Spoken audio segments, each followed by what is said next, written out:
They fired me to save $50. So I deleted their baby's first steps. The notification on my phone screen lit up the dark interior of my Honda Civic like a bomb warning. It was a text from Sylvia, the woman who, 48 hours ago, had looked me in the eye and told me my services were a luxury they could no longer justify. The text read, "Where is the video?" "The one from the gala night. Leo walking. I need to upload it for his 1-year update post. Send it now." I stared at the screen, my thumb hovering over the glass. I could feel the heat rising in my neck, a physical pressure building behind my ears that had nothing to do with the heater blasting against the January cold and everything to do with the audacity of these people. I looked at the attachment in my camera roll, a 45-second clip of a chubby-legged baby in a dinosaur onesie pulling himself up on a velvet ottoman, wobbling, and taking 3 distinct, miraculous steps toward me while I sobbed behind the camera. It was the only record of the moment. The only proof it happened. I shifted the car into park, sitting in the driveway of my apartment complex, and typed back 2 words that would ignite a nuclear war in the suburbs. What video? But to understand why I was willing to burn this bridge, you have to understand the night of the gala, and exactly what happened last Friday when they handed me that envelope. It started on January 10th, payday. I had walked into the Vanderbilt residence, not their real name, but they acted like it, at 7 a.m. sharp. The house was a glass and steel mausoleum that always smelled of aggressive lemon cleaner and old money. Richard was at the kitchen island, furiously typing on a BlackBerry like it was 2009, and Sylvia was measuring protein powder onto a scale with the precision of a bomb tech. "Elena," Richard said, not looking up. "Office. Now." My stomach did a somersault. Usually, payday was a simple Zelle transfer. Office meant trouble. I followed him into his study, a room lined with books he'd never read. He sat behind his mahogany desk and slid a white envelope across the polished surface. It was thin. Too thin. "Sit," he commanded. I sat on the edge of the leather chair. "Is everything okay, Mr. Richard?" "Sylvia and I have been reviewing the household budget," he said, his voice flat, the same tone I assumed he used to fire junior analysts. "With the economy the way it is, and with Leo sleeping through the night now, we've decided to consolidate our childcare needs." "Consolidate?" I asked, my voice trembling slightly. "I'm the only nanny." "Exactly," he said. "We're letting you go. Effective immediately. Today is your last shift." I felt the blood drain from my face. I had been with Leo since he was 3 weeks old. I was the one who weaned him. I was the one who sleep-trained him while Sylvia was at Pilates and Richard was in Tokyo. "But," I stammered. "The contract requires 2 weeks' notice." "Read Clause 4, he interrupted, tapping a stack of papers. "Termination for cause allows immediate dismissal." "You were late on Tuesday." "Tuesday?" I blinked, trying to process the insanity. It was a blizzard. The roads were unplowed. I was 5 minutes late. I texted Sylvia from the driveway. "Late is late, Elena." "We run a tight ship," Richard said, finally looking me in the eyes. His eyes were cold, dead sharks. "Now, regarding your final payout." He pointed to the envelope. I opened it. A check. I scanned the numbers. It was light. Several $100s light. "Where is the holiday bonus?" I asked, my voice finding a little bit of steel. "The contract states a year-end performance bonus of 5%. Discretionary," Richard corrected. "Performance and discretion. Given the tardiness, and the fact that we found dust on the ceiling fans last week, we decided to withhold the bonus." "And the rest of my hours?" I pointed at the amount. "This is short almost $80. "We deducted the cost of the vase Leo broke on your watch," he said smoothly. "And the 5 minutes from Tuesday. We rounded up to the hour. Company policy." I looked at him. This man made $500,000 a year. He was nickel-and-diming me over a Target vase that Leo, his son, had knocked over while learning to crawl. "You can't do this," I whispered. "I was counting on that bonus for my rent. I bought Leo Christmas presents with my own money." "That was your choice," Richard shrugged, standing up to signal the meeting was over. "You should clear out your locker. Sylvia will check your bag before you leave to ensure no household property is removed." I walked out of that office feeling like I had been punched in the gut. I went to the nursery.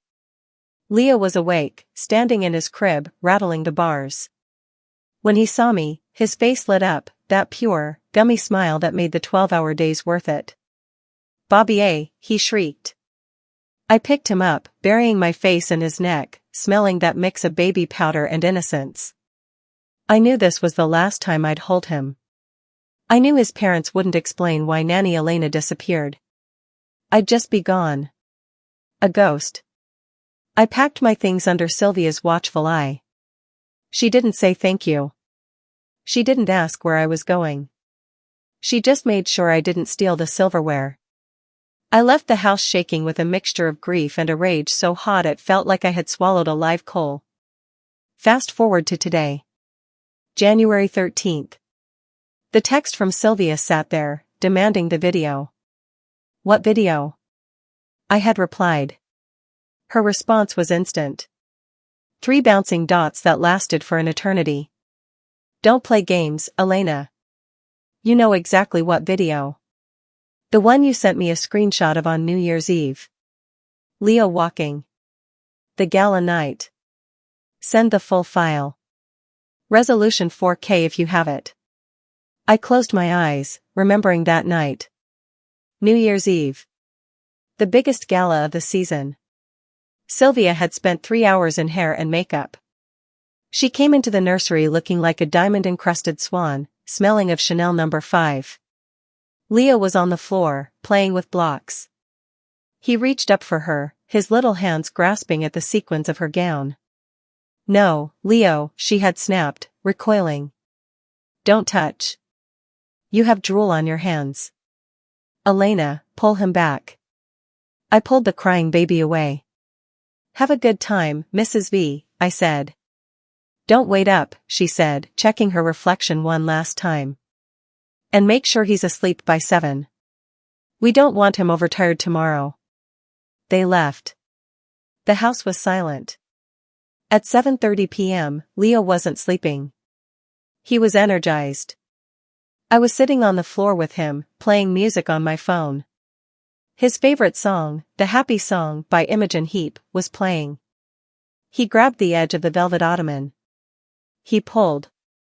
His little legs, usually so wobbly, locked into place. He looked at me, eyes wide with the realization of his own power. "Come on, Leo," I whispered, pulling out my phone.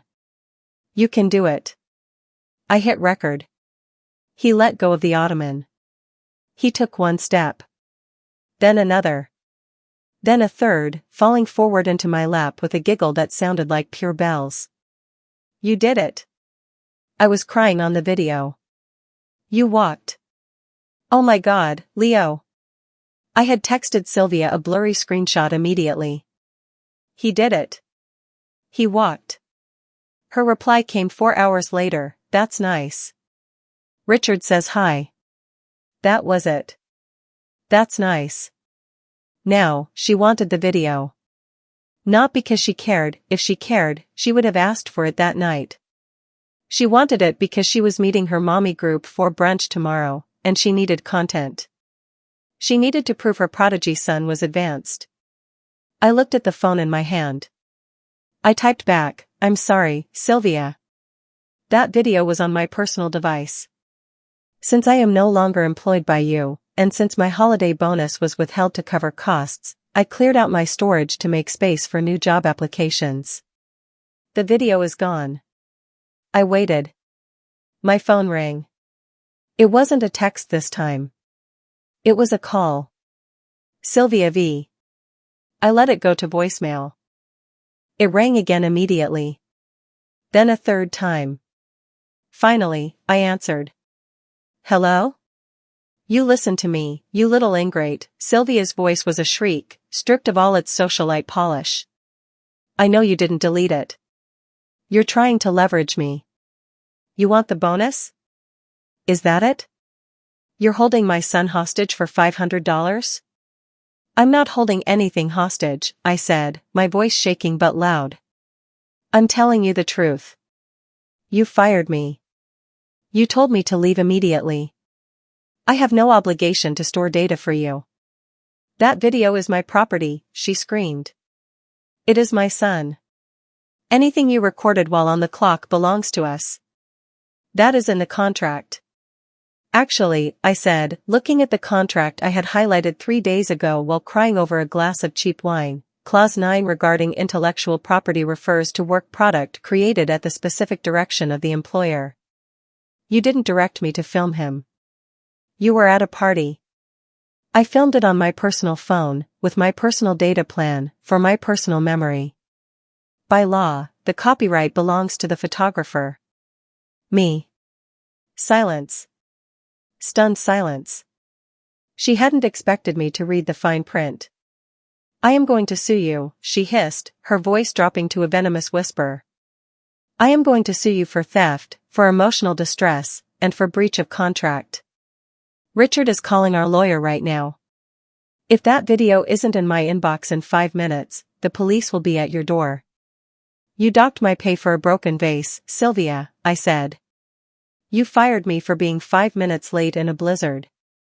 You really think I'm scared of your lawyer? You will never work in this town again, she threatened. I've already posted on the neighborhood Facebook group. I told them you were unstable. That you stole from us. My heart stopped. That was the pivot. That was the moment this stopped being a petty squabble and became a fight for my survival. You what? I whispered. I blacklisted you, she said, her tone smug again. So you better send that video, Elena. It's the only way I might consider taking the post down. She hung up. I sat there in my car, staring at the dashboard. My hands were trembling violently. She had messed with my livelihood. She had lied about me to the entire community of wealthy families who hired nannies. She was trying to starve me out. I opened the Facebook app. I found the local group. A friend still had me added. There it was. A post from Sylvia Vanderbilt, 10 minutes ago. Warning to local moms, do not hire Elena, my last name. We had to let her go immediately for theft and erratic behavior. She is currently trying to extort us. Please keep your children safe. The comments were already flooding in. OMG, thanks for the warning. So scary. Shared. I felt the tears prick my eyes, but they were hot, angry tears. I wasn't sad anymore. I was ready to burn the world down. She wanted a war? She wanted to talk about extortion? I looked at the video in my camera roll. The thumbnail of Leo's smiling face. It broke my heart to do it. It really did. I loved that boy. But his mother was a monster, and she was using his memory as a weapon to destroy me. She claimed I deleted it. I hadn't. Not yet. But now? Now I had to. If I sent it, I lost. If I sent it, she won. She would keep the post up, keep the money, and have the video. I needed to be sure. I opened Google. I searched California recording laws employment IP. I searched nanny rights video ownership. Everything I found confirmed it. Unless there was a specific work for hire agreement regarding photography, the person who pushes the button owns the copyright. The subject doesn't matter. The location doesn't matter. I was in the clear. My phone pinged again. A text from Richard this time. This is Richard. We are prepared to offer you the $500 bonus in exchange for the file and a signed NDA. This offer expires in 10 minutes. After that, we file charges. They were scared. They knew they had no case. They were trying to buy me off. $500. That was the price they put on my dignity. That was the price they put on the lie they told the community. I typed a response to Richard. You can keep the money. You can keep the base fee. You can even keep the 5 minutes of pay you stole. But you can't have the video. And Sylvia's post is libel. I'll be contacting a lawyer about that. As for the file, I took a screenshot of my phone screen. I opened the Photos app. I selected the video. I pressed the trash can icon. Delete video? The prompt asked. I took another screenshot. Then, I went to the recently deleted folder. I selected the video again. Delete permanently? This action cannot be undone. I hovered my finger over the red text. I looked at Leo's face one last time. I'm sorry, buddy, I whispered. Your parents don't deserve you. I pressed it. The screen went blank. No photos or videos. I took a final screenshot. I compiled the 3 images, the selection, the delete prompt, the empty folder, and sent them to Richard and Sylvia in a group chat. I added one line of text. Storage cleared. Good luck with the Instagram post. The fallout was immediate. My phone started ringing so hard it vibrated off the passenger seat and onto the floor mats. It was Richard. Then Sylvia. Then a number I didn't recognize, probably the lawyer. I put the phone on Do Not Disturb. I drove to the library. I printed out screenshots of Sylvia's Facebook post, my termination letter, and the timestamped texts where she admitted to blacklisting me. Then, I went to the legal aid clinic. It's been 3 hours. The police did show up at my apartment. Sylvia actually called 911 and claimed I had stolen digital assets. The officer looked at my phone. He looked at the texts. He looked at the tired young woman in a Honda Civic. Ma'am, the officer said to Sylvia on the speakerphone, this is a civil matter. She deleted a video on her own phone. We can't arrest someone for deleting their own pictures. She stole our memories. Sylvia shrieked. You fired the memory keeper, I said, loud enough for the mic to pick up. The officer hung up. He tipped his hat to me. Good luck, miss. Sounds like you're better off without them. I am better off. But I'm also broke, blacklisted, and heartbroken. I lost the only video of the boy I helped raise taking his first steps. I destroyed it to stop them from winning. Now, I'm sitting here reading the comments on her Facebook post, which she frantically deleted 20 minutes ago when her lawyer probably told her what libel means. But the internet is forever. I have the screenshots. I'm drafting my own post for the local nanny group. Not a warning about a family, but a warning about rights. About contracts. About never letting people treat you like an accessory to their life. I know they are going to try to sue me. Richard is the type of man who will spend $10,000 to save $500. But let them come. I don't have the video. I don't have the bonus. But for the first time in 3 years, I have control. They wanted to save $50 on a holiday bonus? It cost them the only recording of their son's first steps. They can buy a new vase. They can buy a new nanny. But they can't buy that moment back. Am I the monster for deleting the video, or did they get exactly what they deserved for treating the person who raised their child like garbage? If you have made it this far and want to see more videos like this, then kindly subscribe and turn on notifications so you may never miss another story like this.